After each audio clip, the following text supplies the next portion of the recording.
themselves in a minute, and we've got a fun discussion. So without further ado, I would like to introduce this amazing, loving panel. Sophia, Hi, Dana. how are you? I'm good, girl. It's so fun to be back on here. with I'm you. always happy to have you, and you're going to be around for a minute, so I'm super excited about all the fun that we're going to have. Thank you for doing this. Yes, so Fantastic introduce fun. yourself. So I'm Sophia. I guess I've been married 10 years, and this is my husband. And I just love this girl. I love her passion, her energy, and everything she's doing for the community. And just love this opportunity to be able to share our story with everyone and this fun roller coaster ride called marriage. Yes. So- Can you tell us briefly about your sponsorship? Oh, yeah. So I am a nurse by my background, and I'm part of a company called Yoli. We basically, our mission is to transform lives physically, emotionally, and financially. And we focus on health and wellness through addressing 4 key pillars of health, which include pH balance, gut health, hormones, and proper nutrition without the fads and just the craziness that's out there now. So love it. Yeah. And your hubs? Hi, my name is Hasnan. I've been, like Sophia said, we've been married for almost 10 years. It's been crazy 10 years. Tell me Yep. what you do. So by profession, I work for in oil and gas industry. Totally opposite profession than what Sophia does. Totally opposite habits, but hey, we make it work. So we figure it out. You can see the flames of passion burning. Next couple. I am Manisha Taylor. I've been married to Charles Taylor for 10 years. I am 10 years of passion. Yeah. We have 2 little kids, 3 and 5, Trey and Nala. And I am a legal recruiter by profession, former attorney, now recruiter. And I am also an independent travel agent, Tailored Vacations. And I've been doing that for about a year now. And how can people reach you? They can reach me on Facebook, facebook.com/tailoredvacations18, as well as Instagram, Manisha J. Taylor on Instagram. Fantastic. Sophia, did you tell people how they can reach you? Oh, sure. So if you have any health concerns or if you would like a one-on-one, the best way to reach me is just by phone, 630-802-2441. If you do prefer email, it's Sophia, my first name, Sofia.Zafar, Z with a Z like zebra, AFAR @gmail.com. Awesome. And of course, as always, you can always reach my sponsors if you want to contact me. Last but not least, the hand-holding couple. Love it. Footsie under the table. Oh, I'm sorry. No. You're right. My bad. You're right. I'm so thorough. Charles, excuse me. I'm so sorry. Mr. Charles to me. My name is Charles Taylor. Been married to Manisha for 10 years. We've known each other for close to 25. What? Oh my Yeah. God. Can't wait to hear that story. Okay. Super excited to have you guys here. I think Monisha and Charles have been on the show many times. Good friends of mine, long time. We all went to school together. And so I appreciate you guys being here. Thank you for having us. Now, Now the hand-holding. the hand-holding, passionate, flames burning couple. Ladies first. Absolutely. Well, my name is Yvonne Heller, and my husband Henry and I, we've been married for 17 years. For the veterans. The veterans, the hand-holding. I'll leave like the spicy stuff for him to share. We have 3 teenagers. They are 13, 14, and 15 years old. Same mother, same father. Wow. You know what those You got years it. were like. You got it. Yes. I'm Spanish. Awesome. So I appreciate you guys being here. Very good friends of mine. And just hilarious. Stay tuned. Best friends. Well, yes. Kind of close. Okay. In the running. All I'll tell you right. at the end. Henry, would you like to introduce yourself? Although I think you may not need any introduction.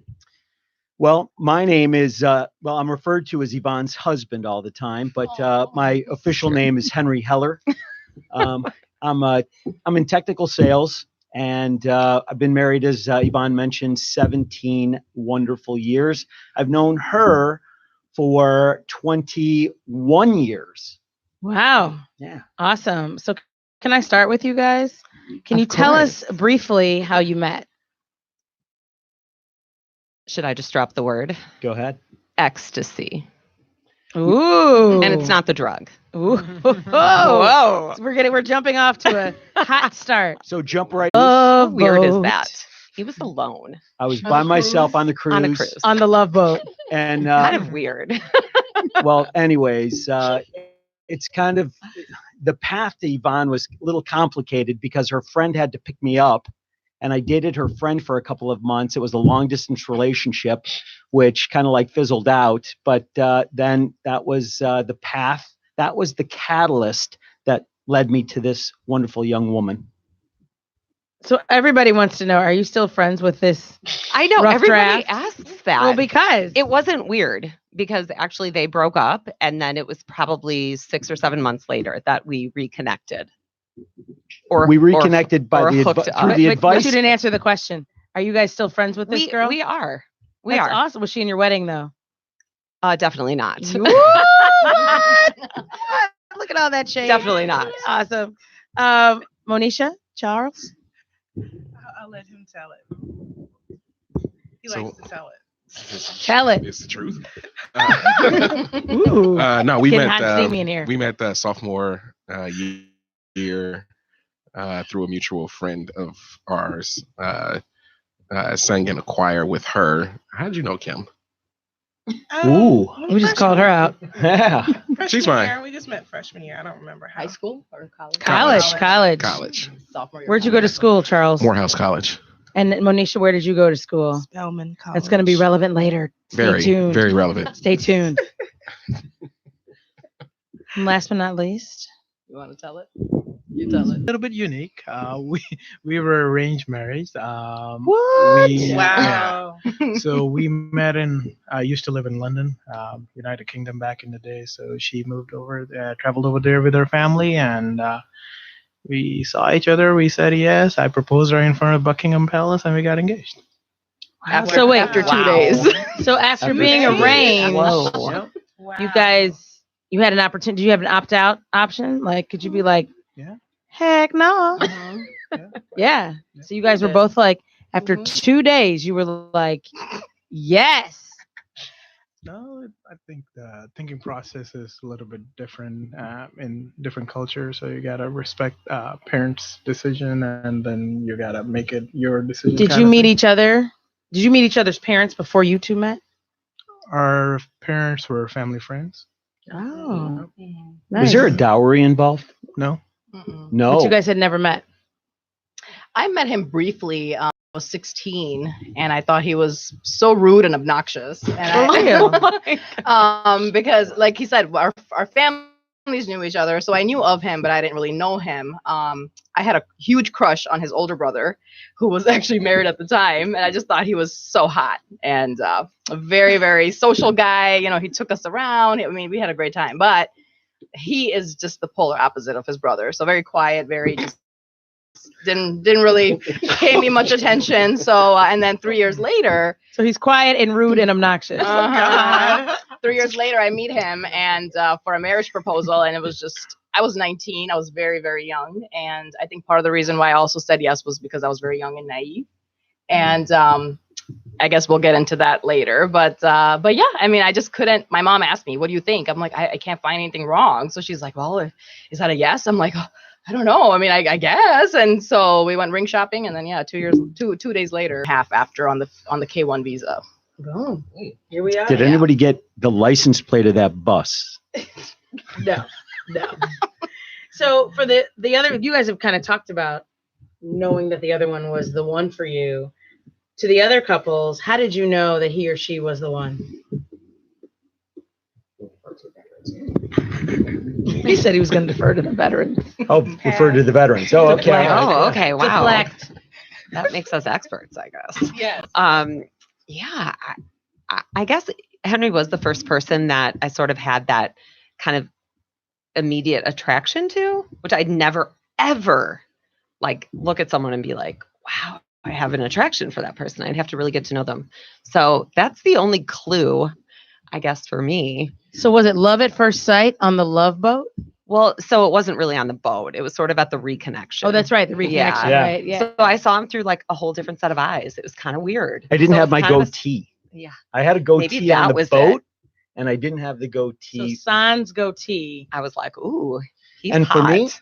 for me, you know what? It's kind of, I'm commitment phobic. So we This is were true. dating. We dated for 5 years, and then she gave me an ultimatum on marriage. Ultimatum on when she wants to be engaged. It was February 28th. That's the day. Ultimatum. So that's how you decided I was the one? No.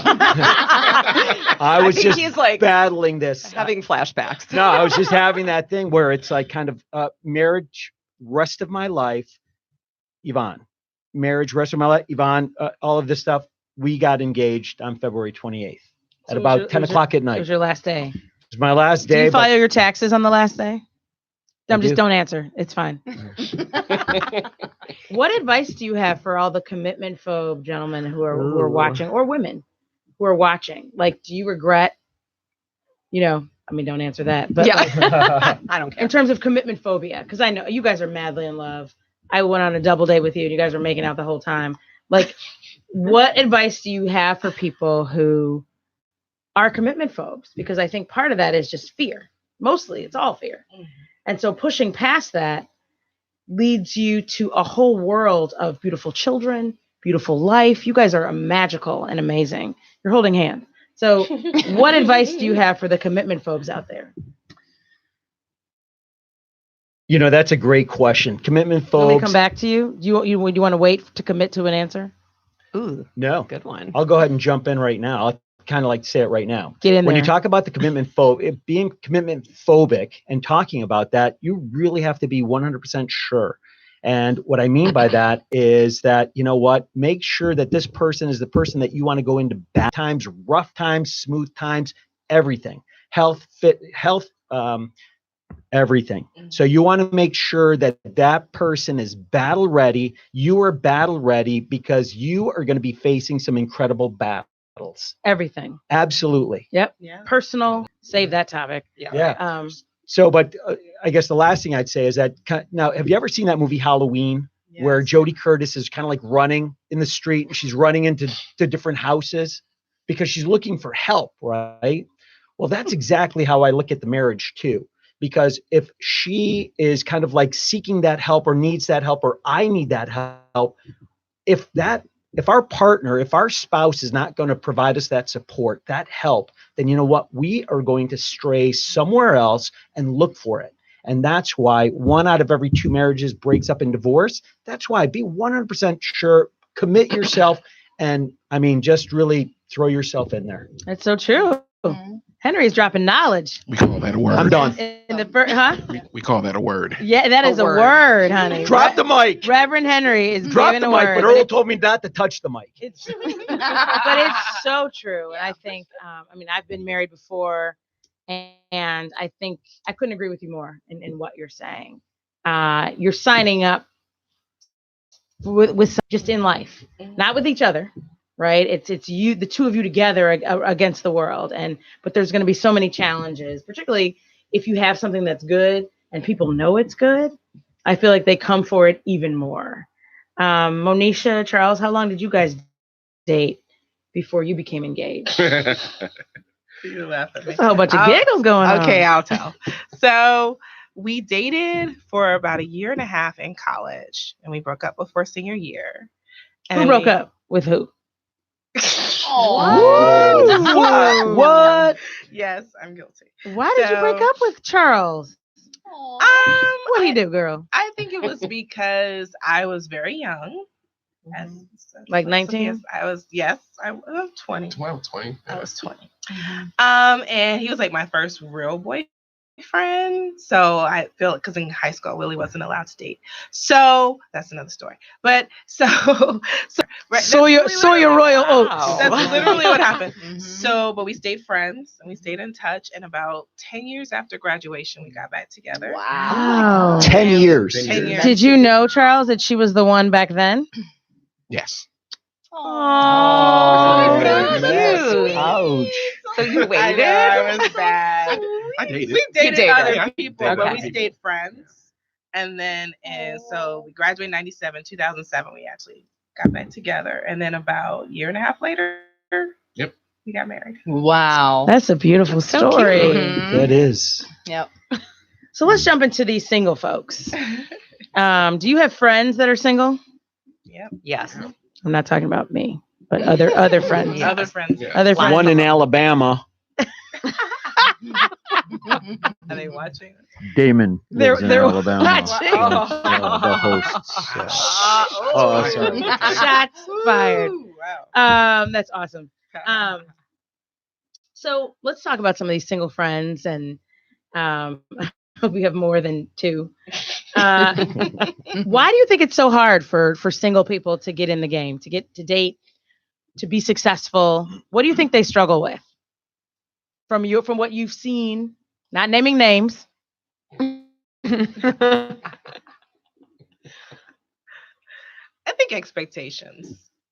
Say that again. Expectation. A really good book, Before We Got Married by T.D. Jakes. And don't ask me to think of the name right now because I cannot. But the book basically talked about getting your life in order while you're preparing to get married. And he mentioned expectations will kill a marriage.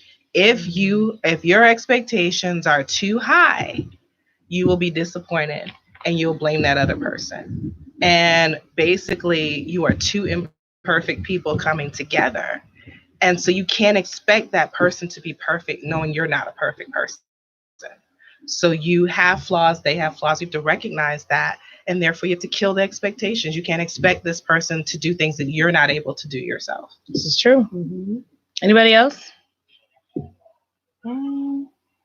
Yeah, no, I agree with that 100%. And I think like two people coming together, and I think sometimes one spouse, their low self-esteem can also impact the marriage also, like their own self-worth and what they think about themselves. And sometimes that frustration, they can reflect that on their spouse and their relationship. So I think just be strong in your own skin, be cool with who you are and check. And I know I'm guilty, but just be okay with yourself, because that's all you can control at the end of the day. Exactly.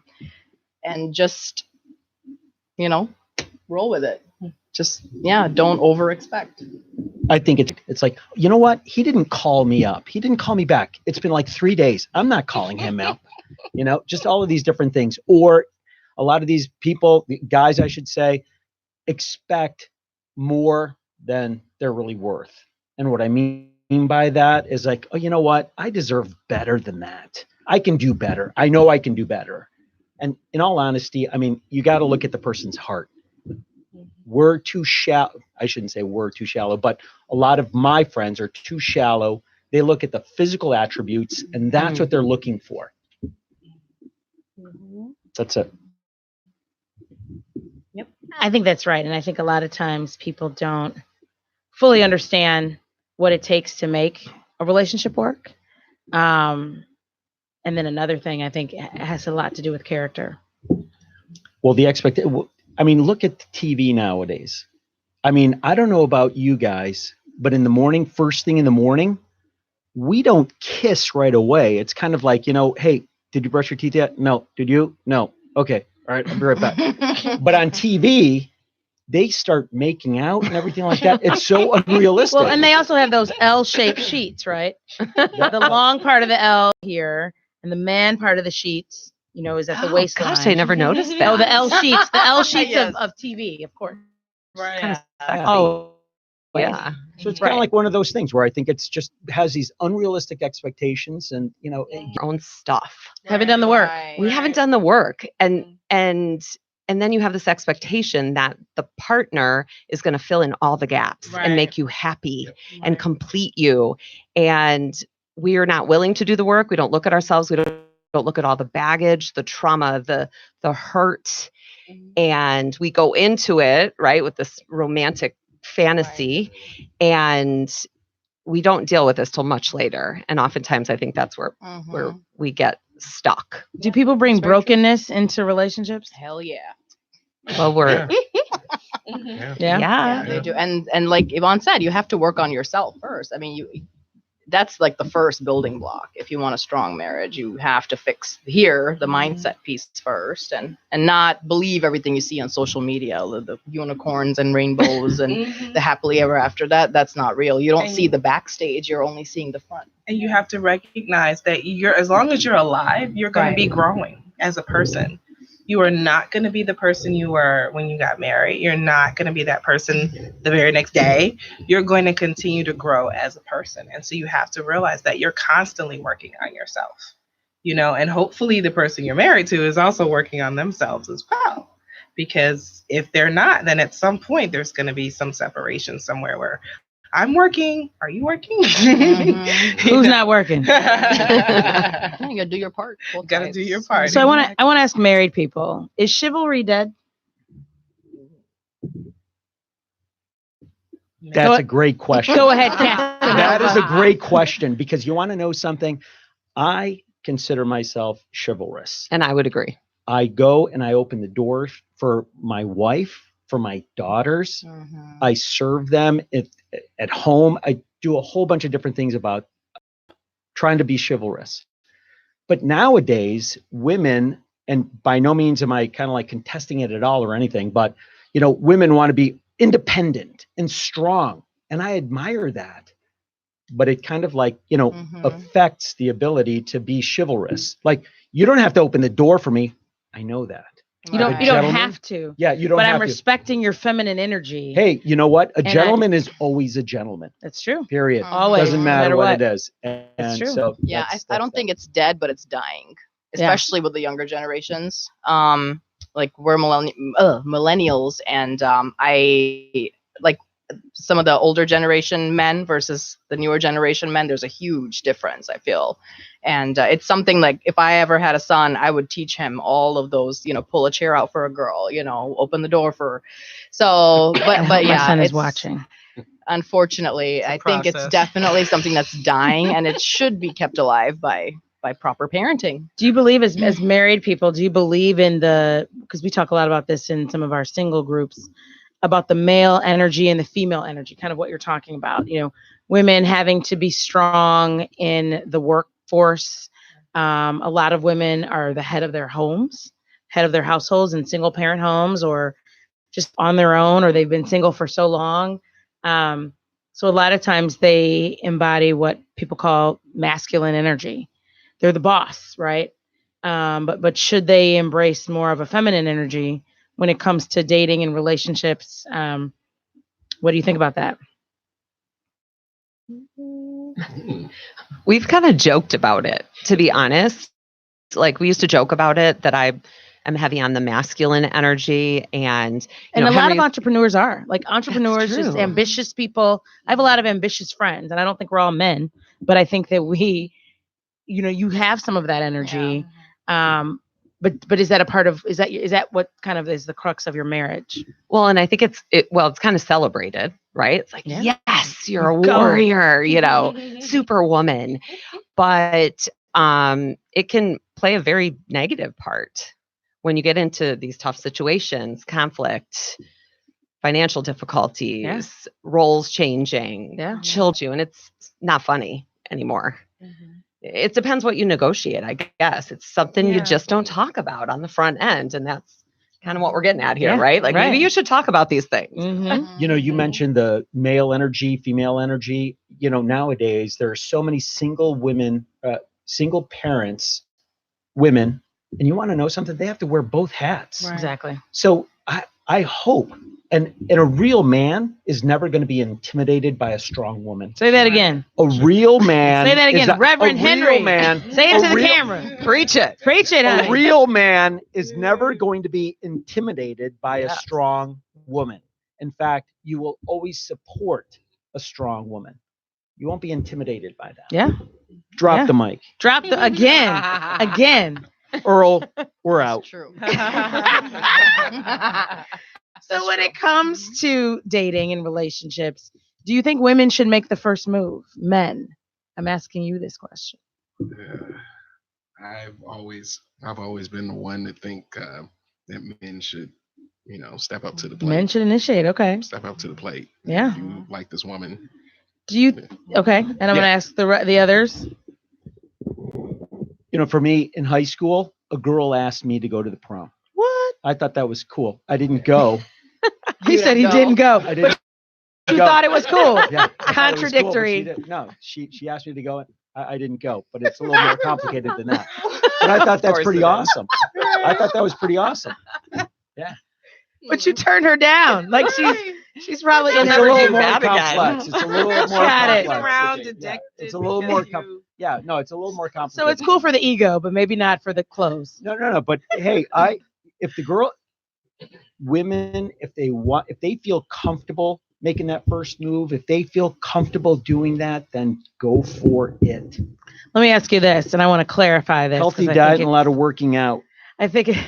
Oh, I'm sorry. I thought you were going to ask me how I stay in shape. My apologies. That's the next question. But before we get to that, men, like when it comes to you knowing what you want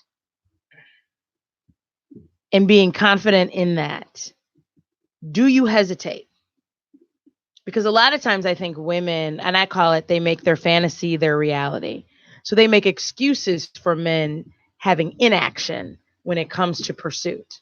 Oh my God, like, wait, what? Maybe the women understood that, but the guys, I mean, you got to dumb it down a little bit. The question is like, when you are in other words, do you know what you want? Sometimes, for example, if a woman goes out on a date, or if they meet somebody and if a woman likes a guy, I think if a man likes her, he will step up to the plate. He will pursue. He will initiate. And there's really no when a man sees something that he wants, there's no like, well, I'm not sure. It's kind of like, oh no, like boom, I'm ready. It may not be that in that moment. It may not be that day necessarily. However, there is intention in the pursuit. Does that make sense? Mm-hmm. Absolutely. So I remember I was working down in Florida. She was living up in Chicago, and I was driving around because, I was driving. And did you have a goatee at the time? Please. I did be clear. not. I did not. We were No dating goatee. and things. It was long distance relationship and things, but we'd see each other at least every 2 weeks. Fly her down, or I'd come up. And I remember that I was driving, and then I had this urge, just felt this necessity to stop the car, pull over to the side, probably aging myself, pull over to the side, get to a public phone, call her up. How much was the phone? That'll really tell you your age. It was a nickel. I used the calling card. Phone card. It was a phone. It was it was a company phone card. 90s. Yeah, 90s. But anyway. Clearly. So my point is, don't distract me. All right, don't distract me. No, my point is, I remember that was the first time I told her that I loved her. Oh. So that was it. So I didn't want her to not know how I felt about her. I wanted her to know and feel the love and did I say love? You said love. Yeah. LOVE. I'm Spanish. It's awesome. What is a myth? Let's talk. So we're gonna peel the onion back a little bit on marriage. We're just tell all, reveal all. Please share the show. What is a myth of marriage that you think single people believe? And just so you know, I don't really share my questions in advance, so they're thinking about these things on the fly, which is what makes it so much fun. Happily ever after. Yes, that's what I was gonna say. Or it's Get out of easier my being head. Get married out than of my being head. single. It's easier being I think married. they think it's way easier being married. Yeah. I Mhm. totally disagree. Yes. I think it's easy to fall in love and easy to get together, but Mhm. staying together Staying together is the hard part. certainly has its challenges. Yeah, because I got married so young, I always tell my nieces that are like starting to, hit their 20s and no longer teenagers. I'm like, just wait, just please wait, live your life, enjoy these single years, because a lot of single people they're in a hurry almost, and they are willing to settle for somebody who is not up to their level. They're willing to make those sacrifices just because they're desperate to be with somebody. And honestly, don't do that to yourself. You deserve so much better, and great things come to you when you least expect it. So don't rush this process. Make yourself that person that people would want to pursue. So please do not rush into getting married. It is not all that. That bus is circling around. That bus is coming back. It is hard work and then some. Get the license You want to pitch in? My husband is so quiet, so I give this man a microphone. Talk about a dominant personality. Oh my gosh. So it's a lot of work. A ton of work. You have to make that decision literally every single day when you get up. It's like, I'm going to commit to my marriage. Because the second you don't do that, that's where the pitfalls start. But you have to. It's just a necessity. I literally wake up, was like, this is, again, my day to commit to this marriage that I said yes to before God and my family and her family. So it's real. It's a Do you very kiss real thing. before you brush your teeth? Yes. Nope. Huh? Yes. Yes. I was gonna plead the fifth if you didn't want to. Yeah. But yeah. Yeah. It's all kinds of true love. It's all kinds of things before you brush your teeth. We eat a lot of garlic, though. Oh my gosh. I love it. That's true. Oh my god. Do you know people who are divorced? Yes. What do you think they did wrong? Don't name names because we don't want them coming for us. And we want them to share the show. But some things that you've observed that you may not have necessarily commented on, in your expert opinion as a continuously married person, what do you think they could have done differently? What are some of your lessons learned from watching other people's marriages? I will say this. Don't talk about mine. No. There's I mean, you can. I will say there's factors in every marriage. You know, some people have to deal with drug abuse, domestic abuse. There's a lot of factors going on in every person's marriage. So you definitely necessarily can't say, oh, this is why they're divorced. But I will say two things. We've done postmarital counseling. I think it's important to have that because when you go see a therapist, they will tell you where you fall short, and they will help you. Well, not necessarily tell you where you fall short, but help to show you where you fall short, where you need to work on areas that you need to work on to grow as a person. And then they bring you together and you both talk about issues that you can both work on together, but you do it separately and together. And I think that's so key because people, a therapist will see things that you don't see, that you don't even realize that you need to work on, that could be affecting your marriage. So I do think counseling is very helpful. I do think it's important to get it before the issues start, before you see things going downhill. It's kind of like a checkup at the doctor, like a well check, if you will. Even if things aren't necessarily going awry, it's still good to get that help because you don't know things you need to work on that actually could become an issue down the road. I think that's so important. And I think you hit the nail on the head when you talked about a wellness checkup, because people, think about how often you change your oil. Think about how often you get a haircut, hair color. You could get your grass cut on a pretty regular. How about just a fill-in for your nails or whatever? I think that when it comes to your marriage, sometimes just going in just to making sure that everybody's okay. Sometimes people are experiencing things that they're not talking about. They're dealing with past traumas, family, parents, past relationships, past experiences. A lot of things, and I say this often in my shows, a lot of things start with your mind. And mental health is so important. And if there's toxicity in your own personal mental health journey, whether it be something diagnosed or there's a ton of people out here walking around undiagnosed, right? True. And so if you bring that mental toxicity into any relationship, I think you can cause unknowingly or knowingly problems in your relationship that make you unsuitable for anybody. And so I think that that's great advice for people on this journey. Reverend Henry. I think it's, well, I guess some things that I've witnessed is people don't know, I should say, couples don't know how to fight or argue. Every disagreement is not an argument. Exactly. Yeah. And you want to know something? The thing is that is something that escalates, and then its pride jumps in. Next thing you know, they're already throwing in the towel. Yeah. Right. So, my man Charles here, one thing that he did mention was God. And that is something that we really committed to. I mean, we got married, in God's eyes. Mm-hmm. So we go through thick and thin. And, as beautiful as things look here right now, being totally transparent, we've got some bumpy rides. We really do.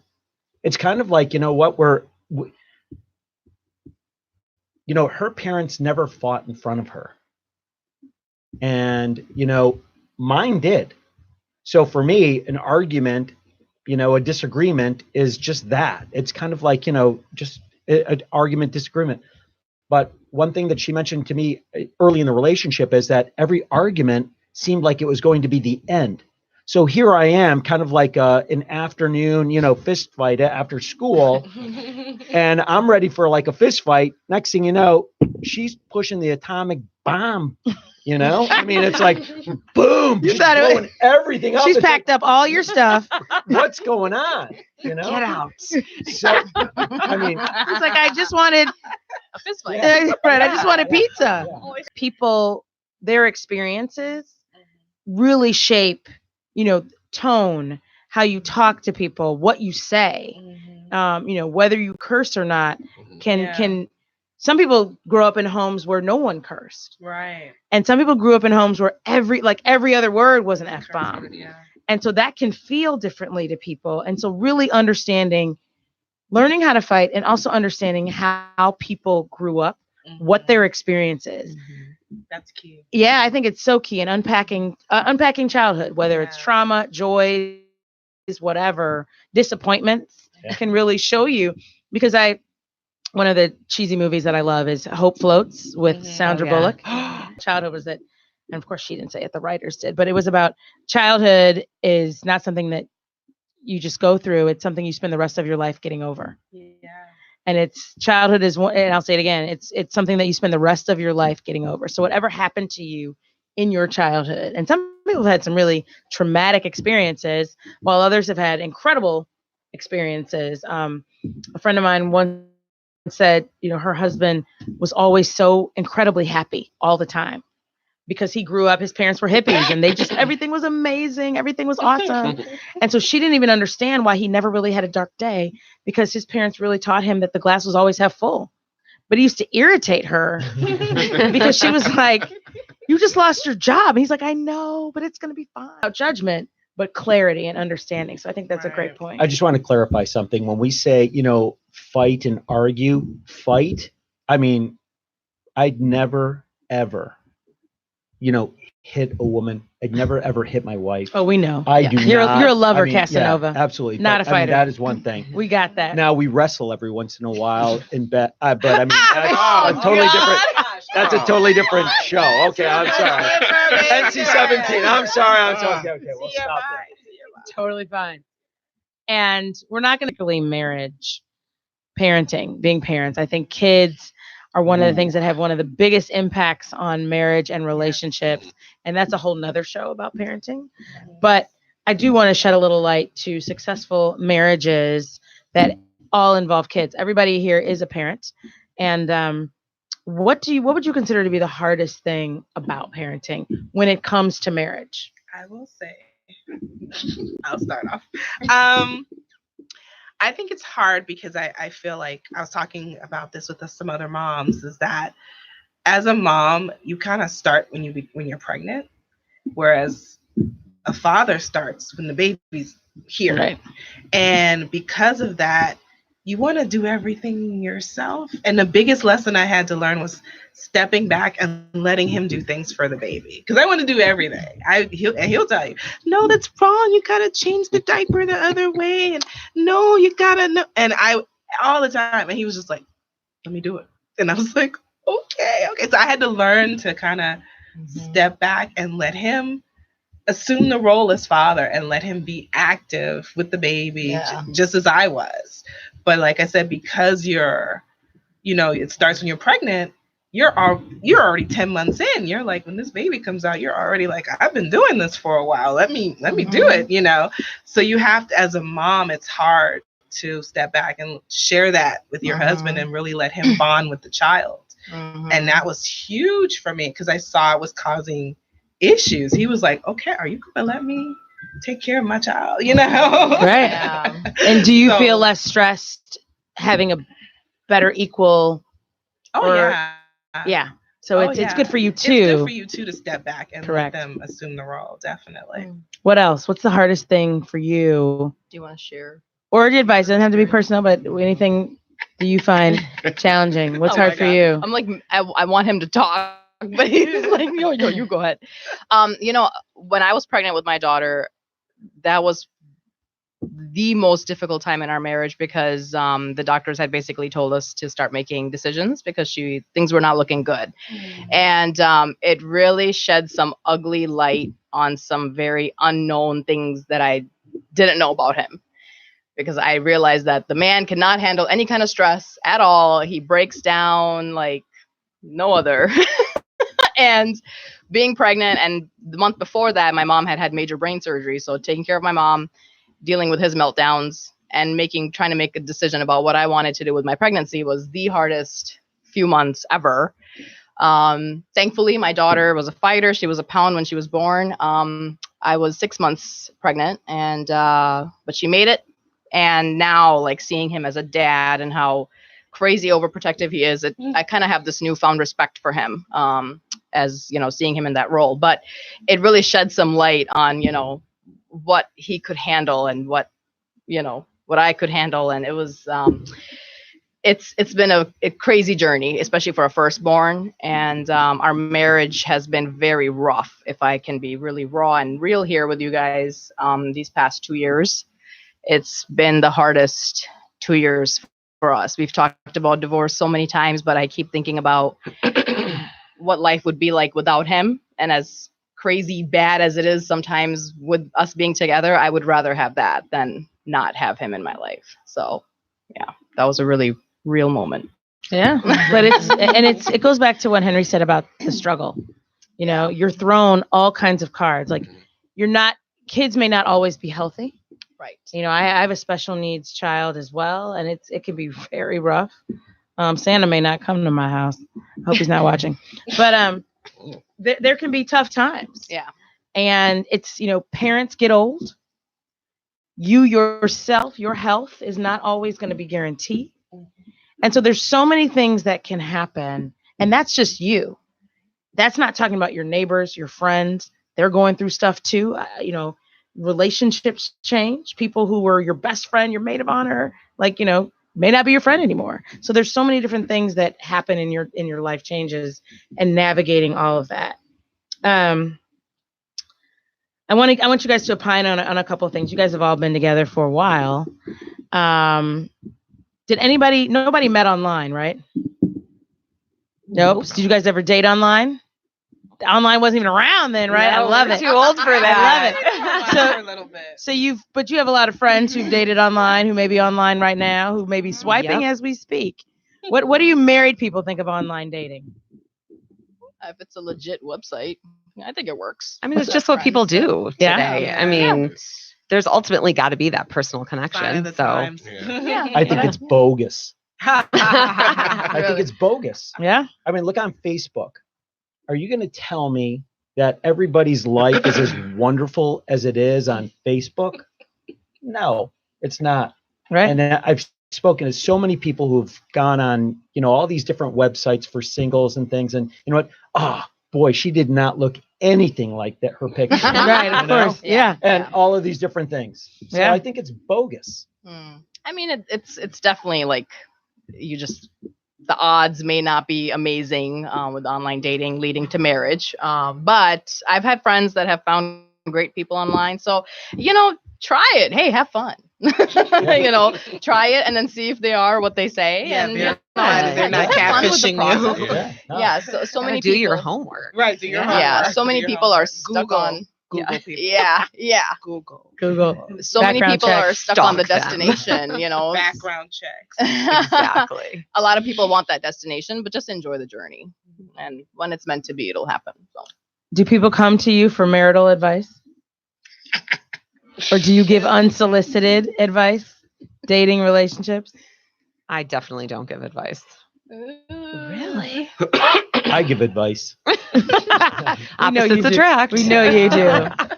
Actually, I think I just have a circle of maybe 4 or 5 married men where we just chop it up. Yeah. It's awesome. And we just talk about marriage and family. And I think that's kind of important for people to have. And can you tell us a little bit about the group? Because I think that's important. And I think more men in particular need that, because I have that support a bit more organically and naturally. And I think men perhaps need to be a bit more intentional about it. So can you talk a little bit about? Well, we all went to Morehouse. So you guys all went to college buddies. We were all Yeah. knew each other from college. So, Yeah. As each one of us got married and had kids, we kind of reconnected via Facebook. Yeah. Thank you, Facebook. But we talk about struggles, personal issues, or just things Everything. within Navigating life is tough. Yeah. And so I think it's important to have support. Oh, definitely. And there's nothing more that I share than with my wife, but it's also cool to just have a group of guys where you just kind of sit back and just I think that's where hold each other accountable. Yeah, exactly. Say that again. Hold each other accountable. Holding each other accountable. Yeah. Do you hold each other accountable in your marriage? Yeah. I think that's tough. I think it's really tough, especially if the other person hasn't asked for it. Like it's not cool to be someone's accountability partner when they haven't given you permission or asked for it. So that creates Especially a lot if of they're not doing conflict. Exactly. So then it's like it just starts just down a slippery slope, I think. So I don't think it's healthy necessarily to have your partner be your accountability. But you have to find like-minded people. So in our case, I think like that's where faith comes in. And I think that's something that isn't part of the romantic fantasy going into marriage, right? It's all about the wedding and how many kids you're going to have and what that all looks like. And that faith foundation, man, that's something good to invest in on the front end. Say that again. The faith foundation. It's good to have one. Figure out where your partner is rooted. Where do they go for truth? Because when, pardon my language, but when the shit hits the fan, like it has in our marriage many times, very unexpectedly, where are you going to turn? It's true. When your parents are gone and you're in conflict with your partner, or your partner's not available to you, where are you going to turn? So that faith foundation becomes real important in the hard times. And as long as you're on the same page, not prescribing anything in particular, but you all need to be on the same page, because if you start looking to opposite things for truth, the conflict gets greater. I love it. Ladies, what do married women really want? Yvonne,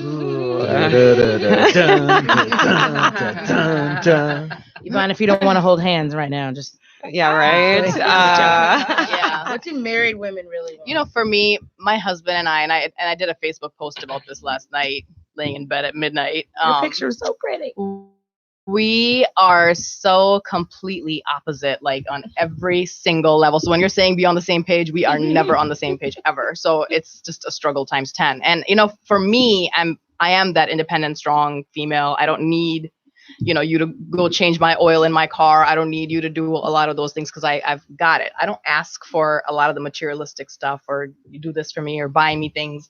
I just want that love and affection, and just when I come home, just say hi and just give me a hug and just but he's not that person. He's very rough and sometimes I feel like we're just like buds, like, or roommates, just kind of like kicking it at the house, but I crave that, and he doesn't do that.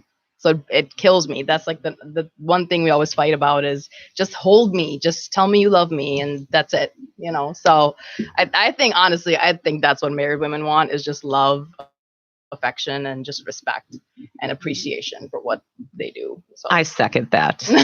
I was going to say it before you said it, Sophia. I texted Henry a graphic that a friend shared, and it's like, just pull me into bed, not for sex, right, not for anything for you, just hold me close and make me feel loved.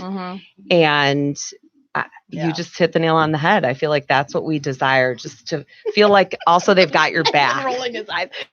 No matter what happens, right? Even if we make poor choices, we want to know that, like, folks are agreeing. Ladies are agreeing. Uh-oh, we're ganging up here. Comment. Yeah. There's gonna be a lot of spooning tonight, y'all.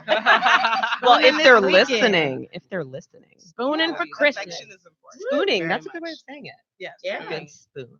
Good Yeah. All right. Men. What do married men really want?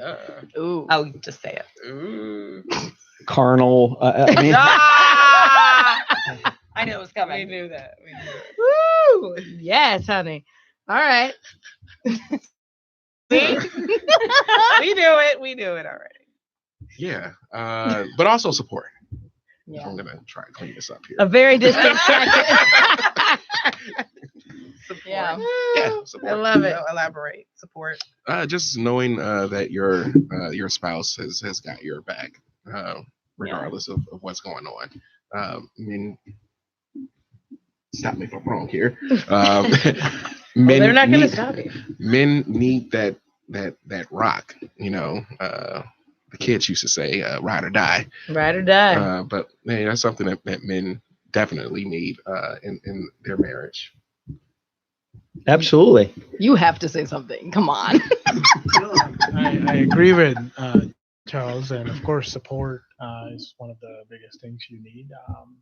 Again, society can be different. I come from a different culture, different society, a little bit of male dominant society, but I totally get that. But definitely affection, sometimes all the things that you guys said. Totally agree with that. Yeah. You just want to be left alone all the time. So you want your alone time.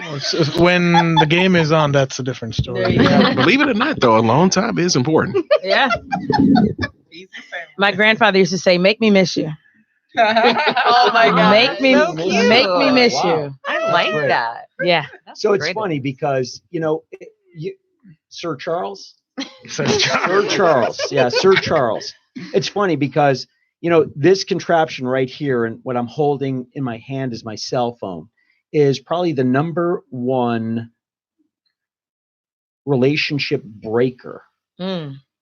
And the reason being is that, we are no longer engaging with each other, but we're engaging with this. So, you ladies talk about the spooning and things, and that's in bed, which is fine. Hey, I am up for that. I love that. I love that. But you want to know something? I mean, my point is, it's kind of like the engagement throughout the day, just some flirting, some talking, some communicating, just, stop. The engaging. It's important. Right? It is. It's important. Do you know your love language? Yes or no? I'm multilingual. You know your love language? What's your love language, Monisha? Mine is gifts. Gifts. Get this girl some presents. It's Christmas, honey. Do you know your love language? Yes, no? I'm a words of affirmation and a little acts of service. There you go. Okay. I know mine. I don't know yours. I have What's no yours, idea. Sophia? Same thing, the affirmations, and not even so much of the flowers, because they just die and you just waste your money. That's But gifts. But yeah. But honestly, yeah, the affirmations are that's everything. But yeah, I honestly don't know what yours is. I have not figured this You out. have to do the quiz. We did the quiz. You guys do the quiz. Girl, Take the quiz. give me that. Take the quiz. It's online. So men, Is your friend. finish the sentence for me because we're wrapping up. Women could be winning in this dating game if they learn to blank. So this is your advice to all the single ladies out there who are watching, holding on, hoping to catch their you, but not you specifically, like your brother, your best friend. Women could be winning in this dating game if they learned to blank. To listen. Listen. He said it. Yes. No. Listen. Oh boy. Finish the sentence. Oh hell no. I do not Knee jerk concur. reaction. We don't have time. My music is coming in. Come on. Go ahead, Sir Charles. No, he's passed. Nothing, Henry. Just a word, Henry. To trust. Trust. Trust. Okay. Ladies, men could be winning in this dating game to catch a prize like you if they learned Respect. just a little bit. To be a gentleman. Respect, gentlemen. And Yeah. Humble. Mm. Humble themselves. Mm. Okay. Yes. So I want to wrap this up Yo, yo, yo. as we close out of here. Oh, I'm sorry. I thought you meant for rap. My bad. That's the after party. What is one thing you appreciate about your spouse that you never want them to change?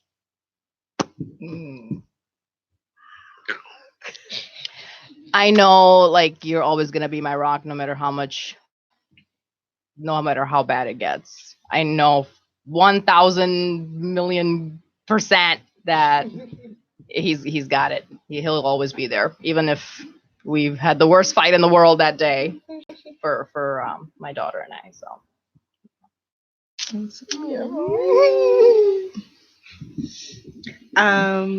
I would say your heart. Very similar. I know that you'll always be there. You teach me to see the bright side. That's one thing I can count on. I've always been very, not necessarily happy all the time, but laid back in a good way. Meaning, like, I'm the one that's like, and you're like, calm down. It's going to be okay. It's going to be okay. See the bright side. See the bright side. You know. So he's, even though he will claim to be the biggest skeptic in the world, he's really not. You are not. He always sees. You always find a way to see the cup as half full. You really do. Like you'll. But think about it like this. It could be this way, and I'm just like, okay. So you definitely, I would say, never change that.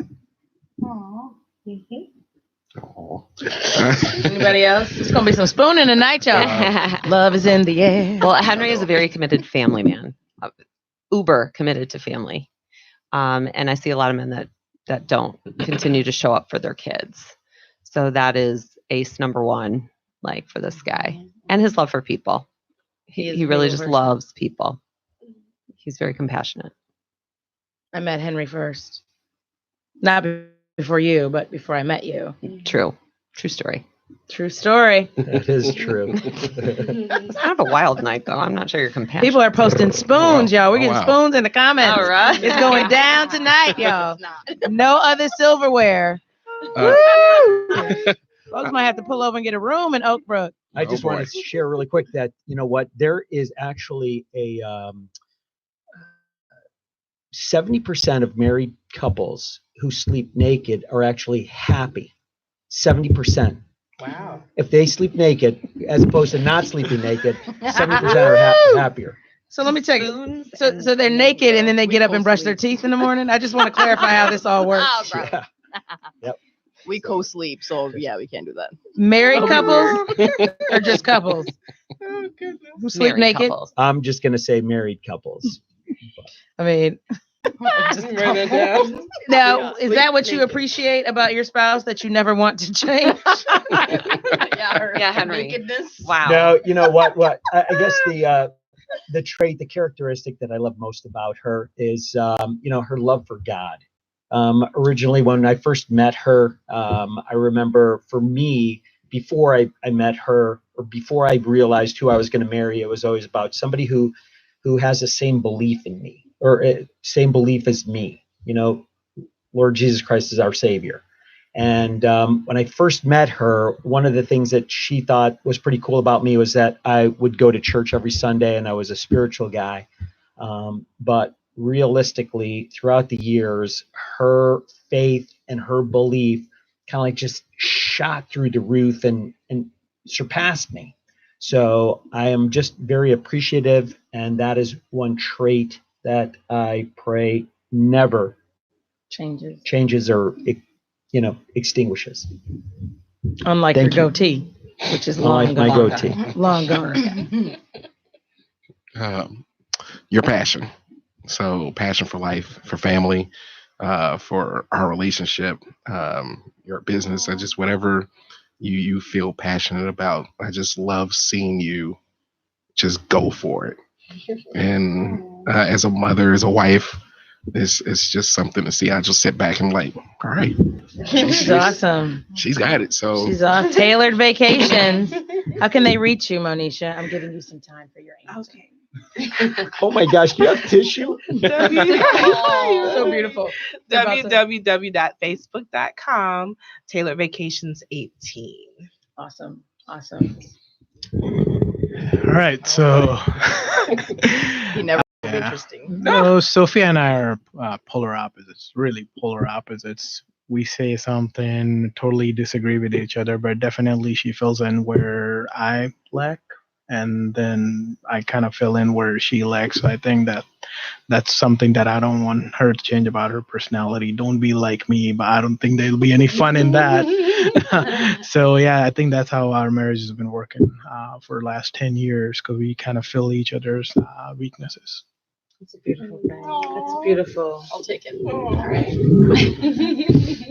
So for you, my dear, how can people reach you? 630-802-2441. Call me. This has been awesome. It's been such a fun conversation. I hope that you guys enjoyed the conversation, hearing from these married folks and giving some of their advice when it comes to love, marriage, relationships, life. That's what it's all about. So I appreciate you all. If you enjoyed these couples, we've got 3 more couples premiering tomorrow on Naperville Community Television tomorrow night at 9 p.m.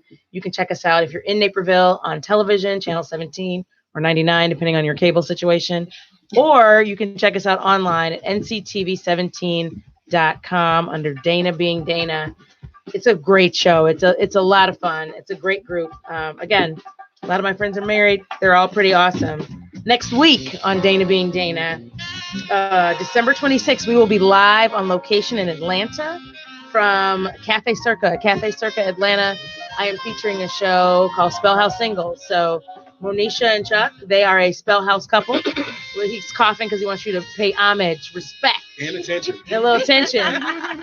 But we have one of our first Spellhouse couples on Dana Being Dana. We will be featuring other Spellhouse couples who will be our advisory panel, similar to you all, as we have a discussion with some of our Spellhouse singles. A lot of my friends are super awesome. Great. It's going to be a super fun show down in Atlanta. Can't wait for you guys all to check it out. Next Thursday, not Christmas, because next Wednesday's Christmas, but on Thursday, we will be live on location in Atlanta, Georgia. Thank you guys so much for tuning in. Thank you so much for sharing. Thank you all for being here. Thank you for holding hands.